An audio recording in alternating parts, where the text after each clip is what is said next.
Jumping into online relationships too quickly can create a repeating cycle that feels intense and meaningful at the start, which often ends in confusion, disappointment, or emotional exhaustion because the connection is built faster than real understanding can develop. When people meet online, it's easy to get carried away by constant messaging, attention, and emotional closeness that feels strong simply because it's frequent. But frequency is not same as depth, and without time, consistency, and real life context, it becomes very easy to imagine a version of someone that isn't fully accurate.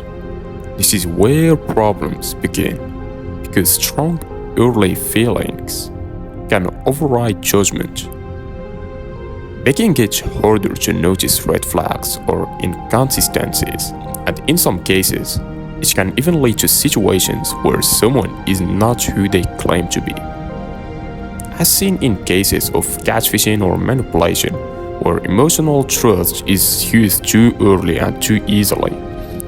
After a breakup or deception, the emotional impacts can push people to repeat the same pattern again, searching quickly for a new connection to replace the last one instead of stepping back to reflect on what went wrong, which keeps the cycle going rather than breaking it. That's why slowing down is important, not just as a restriction on having relationships, but as a way to protect your judgment and emotional well being by allowing time to observe consistency. Verify identity, understand intentions, and see how someone behaves over time rather than only in moments of excitement or attention. Real trust is not built in days or weeks of intense conversation, but through steady behavior, honesty, and time where actions match words across different situations. When you move carefully, you give yourself the space to separate genuine connection from temporary excitement, reduce the risk of being misled, and avoid repeating emotional patterns that lead to regret or confusion, ultimately allowing relationships, online or otherwise, to be based on something stable rather than urgency, impulse, or illusion. Beyond that, it's also important to understand how online environments can amplify emotions in ways that don't always reflect reality. Text messages, constant notifications, late night conversations, and immediate replies can create a sense of closeness that feels deeper than it actually is, because the brain interprets attention and availability as emotional importance.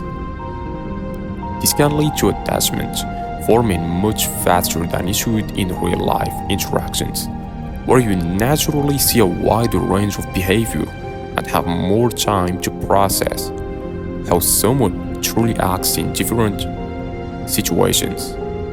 In contrast, online interactions often show only the most curated, exciting, or emotionally charged moments, which can create an incomplete picture of who someone really is. When that incomplete picture becomes the foundation of a relationship, expectations grow quickly, and any mismatch between expectation and reality can feel like a sudden trial, even though it was never fully stable to begin with. Another key issue is how repetition can shape behavior.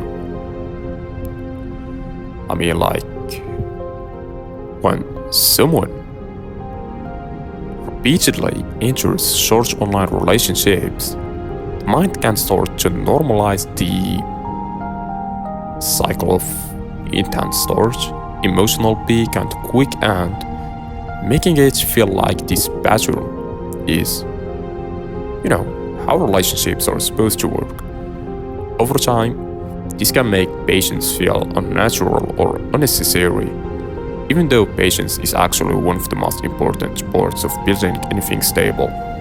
Without patience, there is less room to observe consistency, fewer chances to notice how someone handles disagreements or silence, and less opportunity to see whether their behavior remains steady outside of emotionally charged moments.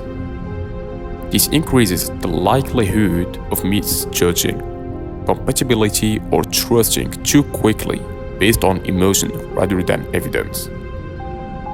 So, on top of that, online spaces also carry the added risk of deception, where people may hide behind false identities, exaggerated personalities, or completely fabricated stories. This doesn't happen in every case, but the possibility alone makes caution necessary when emotional attachment develops before verification or consistency. It becomes easier for manipulative individuals to take advantage of trust that hasn't been properly grounded. That's why early caution isn't about fear, but about clarity.